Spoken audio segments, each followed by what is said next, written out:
अब आइए स्टार्ट करते हैं। What is Hurwitz polynomial? देखिए, the polynomial is said to be Hurwitz if and only if PS is real when S is real. S is a complex frequency. अगर वो complex frequency क्या है, real है, तो PS polynomial क्या होना चाहिए, रियल होना चाहिए। And the roots of PS have real parts which are to be zero और नेगेटिव। तो ये तो हमने आपको कॉम्प्लेक्स फ्रीक्वेंसी एक्सप्लेन करते समय और स्टेबिलिटी एक्सप्लेन करते समय बताया था कि इसके जो रियल पार्ट है वो जीरो हो या फिर नेगेटिव हो। पॉजिटिव जाएंगे तो right half of S plane में आ जाएंगे, दैट इज नॉट एक्सेप्टेबल, है ना। स्टेबिलिटी वहां पर कॉम्प्रोमाइज हो जाती है। तो जो भी इसके रियल पार्ट हैं वो जीरो हो या फिर नेगेटिव हो, ये दो इंपॉर्टेंट पॉइंट हैं हर्विस पॉलिनोमियल के लिए। अब हम हर्विस पॉलिनोमियल कैसे बताएंगे कि गिवन पॉलिनोमियल हर्विस पॉलिनोमियल है कि नहीं है, उसका हम प्रोसीजर अब देखने जा रहे हैं। सो अब हम डिस्कस कर रहे हैं properties of the Hurwitz polynomial. Means हम कैसे बताएंगे कि जैसे polynomial P S A N raise to power A N S raise to power N plus A N minus one S raise to power N minus one plus and so on A one S plus A not, ये polynomial जो equation 1 पे हमने mention किया है, this is हर्विस और not. तो इसके लिए कुछ 5-6 प्रॉपर्टीज हैं जिस पे बेस्ड हम ये कह सकते हैं कि ये पॉलिनोमियल हर्विस होगा या फिर नहीं होगा। तो आप राउथ हर्विस क्राइटेरिया को भी रिफर कर सकते हैं। वहां पर हमने बताया था कि जो कैरेक्टरिस्टिक इक्वेशन या फिर जो डिनोमिनेटर में पॉलिनोमियल था, उसके जितने भी कॉफिशिएंट्स है ए एन माइनस वन ए वन या ए नॉट, ये सभी रियल होने चाहिए और पॉजिटिव होने चाहिए and all coefficients should be present. ठीक है। जो हाईएस्ट टर्म है, जैसे यहाँ पर हाईएस्ट टर्म क्या है, S raise to power N है, और लोएस्ट टर्म क्या है, S raise to power zero, इनके बीच के सभी कोएफिशिएंट्स प्रेजेंट होने चाहिए। अनलेस कि ये जो पॉलिनोमियल है इसमें सभी इवन टर्म्स हों या फिर सभी ऑड पावर के टर्म्स हों। अगर इवन या ऑड है, जैसे सपोज क्यूब है, S raise to power one है, S raise to power five है, तो ये ऑड हो गया।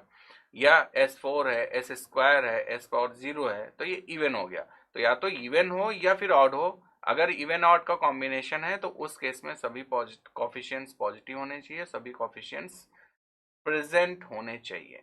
ठीक है। ये फर्स्ट प्रॉपर्टी जो हमने राउथ हर्विस में देखी थी वो यहाँ पर, क्योंकि ये हर्विस साहब ने ही प्रॉपर्टी को इंट्रोड्यूस किया था। ठीक। अब आते हैं सेकेंड प्रॉपर्टी पे।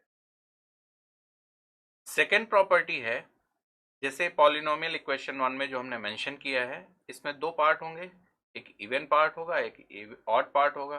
तो अगर हम इसके इवन पार्ट को ms से रिप्रेजेंट करते हैं, यहाँ पे इवन पार्ट को ms से और ऑड पार्ट को ns से रिप्रेजेंट करते हैं, तो इनके जो रूट्स होंगे, ms भी एक इवन पार्ट का पॉलिनोमियल हो गया, ns एक ऑड पार्ट का पॉलिनोमियल हो गया, तो इनके भी रूट्स आएंगे। तो इनके रूट्स कहाँ पर आना चाहिए, सिर्फ और सिर्फ j ओमेगा एक्सिस पे रूट होने चाहिए। कहीं other left half of plane में या राइट हाफ ऑफ प्लेन में इनके रूट्स लाई नहीं करने चाहिए। इन केस अगर इनके रूट्स ऐसे आते हैं कि जो ओमेगा एक्सिस के अलावा भी कहीं आते हैं, तो वो आप साफ साफ कह दीजिए देख करके कि ये हर्विस पॉलिनोमियल नहीं है। मैं इसको ग्राफिकली एक्सप्लेन करता हूं कि ये सपोज हमारा एस प्लेन है। इस एस प्लेन पे पी एस पॉलिनोमियल के रूट्स को आपको प्लॉट करना है। उस पॉलिनोमियल में इवन पार्ट भी है, ऑड पार्ट भी है। उसके रूट्स कहां पर आने चाहिए, इस एक्सिस पे आने चाहिए। अगर इस जे ओमेगा एक्सिस पे इसके रूट्स नहीं आते हैं, सपोज इसके रूट्स कहीं यहाँ पे आ रहे हैं, यहाँ पे आ रहे हैं, तो वो हर्विस पॉलिनोमियल नहीं होगा। तो ग्रीन कलर के रूट्स हैं अगर, तो हर्विस पॉलिनोमियल है। रेड कलर के रूट्स हैं m और n के, तो हर्विस पॉलिनोमियल नहीं होगा। राइट। कहने का मतलब है कि आपको हर एक प्रॉपर्टी 1 बाय 1 देखनी है। कौन सी प्रॉपर्टी, अगर इसमें से कोई भी एक प्रॉपर्टी होल्ड नहीं कर रही है या वेरीफाई नहीं हो रही है, तो आप कह सकते हैं कि हर्विस पॉलिनोमियल नहीं है।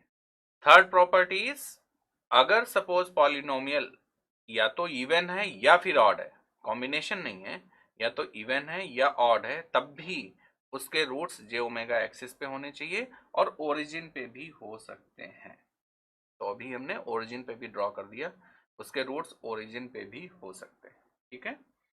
Now fourth property, fraction expansion of the ratio. अगर उसका हम फ्रैक्शन लेते हैं तो रेशियो सपोज साई एस है, this is the ratio of the odd to even part. Odd हमने एनएस लिया है और इवन को एमएस, तो NS upon MS means MS से एनएस को आप डिवाइड कीजिए, और the even to odd part of a Hurwitz polynomial yields all positive quotient terms. अब जैसे एनएस को हम एमएस से डिवाइड कर रहे हैं और टू इवन ले रहे हैं, तो इसके जो कोशेंट हैं वो भी पॉजिटिव होने चाहिए, या फिर हम एमएस अपॉन एनएस करें उसके भी जो कोशेंट है वो पॉजिटिव होने चाहिए। ठीक है, तो हम एक साथ मेंशन करते हैं और फिर हम इसको आपको एक्सप्लेन करेंगे बाद में कैसे हम कंटिन्यूड फ्रैक्शंस लेते हैं।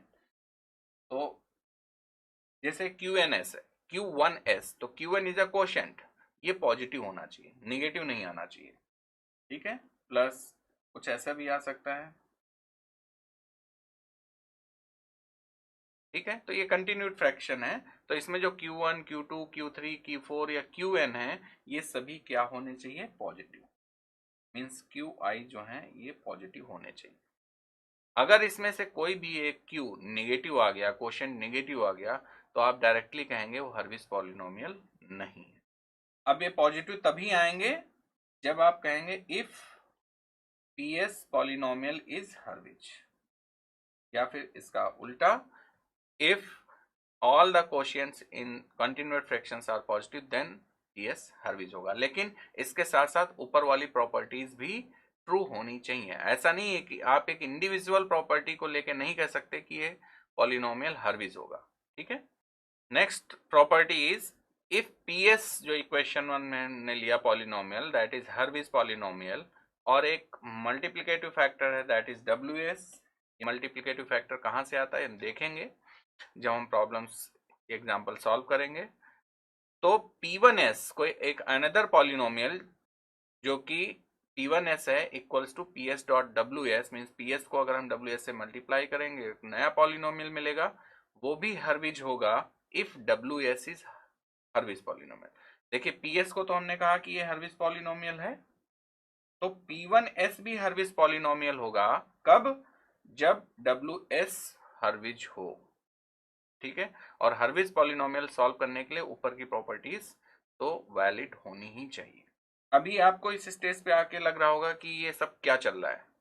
धीरे धीरे जब हम इसको अभी एग्जाम्पल के थ्रू एक्सप्लेन करना शुरू करेंगे तो आपको समझ में आना शुरू हो जाएगा कि एक्चुअली इन प्रॉपर्टीज को हम कैसे एग्जाम्पल्स में इनकॉर्पोरेट करेंगे। ठीक है, next and last property is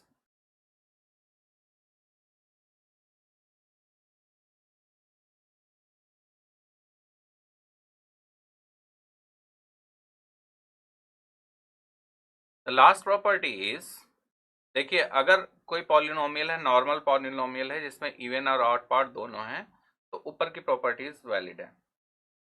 अगर सपोज वो पॉलिनोमियल सिर्फ इवन है या फिर सिर्फ ऑड पॉलिनोमियल है, तो उसमें कंटिन्यूड फ्रैक्शन एक्सपेंशन मेथड से आप उसको नहीं बता पाएंगे। तो ऐसे केसेस में आपको क्या करना है कि जो पॉलिनोमियल PS है या तो इवन होगा या ऑड होगा, उस पॉलिनोमियल को उसके डिफरेंशिएशन P-S और PS इन दोनों के कंटिन्यूड फ्रैक्शंस हमें चेक करने हैं। अभी तक हम क्या कर रहे थे, इवन पार्ट ले लिया, ऑड पार्ट ले लिया, तो MS upon NS continued fraction find किया या फिर NS upon MS continued fraction find किया, उनके क्वेश्चंस देखे कि पॉजिटिव आ रहे हैं कि नहीं आ रहे हैं। अगर पॉजिटिव आ रहे हैं तो पॉलिनोमियल हर्विज होगा, अगर कोई भी निगेटिव हो गया तो पॉलिनोमियल हर्विज नहीं होगा। अगर वो सिर्फ इवन टर्म पॉलिनोमियल है या फिर ऑड टर्म पॉलिनोमियल है, तो उस केस में हम वो मेथड यूज नहीं कर सकते। तो हमें क्या करना पड़ेगा, वो जो पॉलिनोमियल इवन है या ऑड है उसका हमें डेरिवेटिव फाइंड करना है, और उस डेरिवेटिव से कंटिन्यूड फ्रैक्शन हमें सॉल्व करना है, फिर देखना है कि सारे क्वेश्चन पॉजिटिव आ रहे हैं कि नहीं आ रहे हैं। ठीक है, तो ये 6 की 6 प्रॉपर्टी आपको चेक करनी पड़ेंगी। लेकिन अब आप कहेंगे कि सारी 6 प्रॉपर्टी चेक करनी है, इसमें से कुछ कॉम्बिनेशन हमें चेक करने हैं, तो मैं आपको ये यहाँ पर थोड़ा सा इजी कर देता हूं। इसमें से आपको क्या करना है, जनरली नोट है आपके लिए, आपको फर्स्ट प्रॉपर्टी के साथ, या यूं कहें first property plus fourth, fifth, six, जो कंडीशंस हमने दो ली थी, कौन सी कंडीशंस, कि PS के सभी कोएफिशिएंट्स रियल एंड पॉजिटिव होने चाहिए, और दूसरी कंडीशन हमने क्या ली थी, आप यहाँ पर फर्स्ट दो कंडीशंस हमने डिस्कस की थी यहाँ पे कि PS is real when S is real और the roots of PS have real parts which are to be zero और नेगेटिव। इन दोनों कंडीशंस के साथ साथ ये प्रॉपर्टीज हमें देखनी है हर्विस पॉलिनोमियल है कि नहीं है।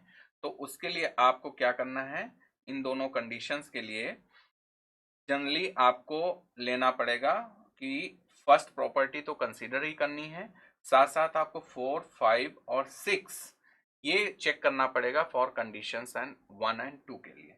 तो आपको ये प्रॉपर्टीज जनरली चेक करनी है, ठीक है। सेकेंड एंड थर्ड प्रॉपर्टी जो हमने डिस्कस की थी वो तो इंपॉर्टेंट है ही। तो अगर यहाँ पे सेकेंड प्रॉपर्टी क्या थी कि इवन एंड ऑड पॉलिनोमियल उनके जे ओमेगा पर होने चाहिए रूट्स, और थर्ड प्रॉपर्टी में भी कि अगर वो सिर्फ इवन या ऑड है तो उसके ओरिजिन या जे ओमेगा एक्सिस पे होंगे। तो ये चीज तो मैंडेटरी है ही है। तो फर्स्ट के साथ साथ आपको 4, 5 या 6 में कोई एक ये चेक करना पड़ेगा हर्विस पॉलिनोमियल के लिए, ठीक है। अब हम इसमें आपको एक्सप्लेन करने जा रहे हैं कि what is the procedure for continued fraction. तो आइए हम अब आपका नॉलेज चेक करते हैं।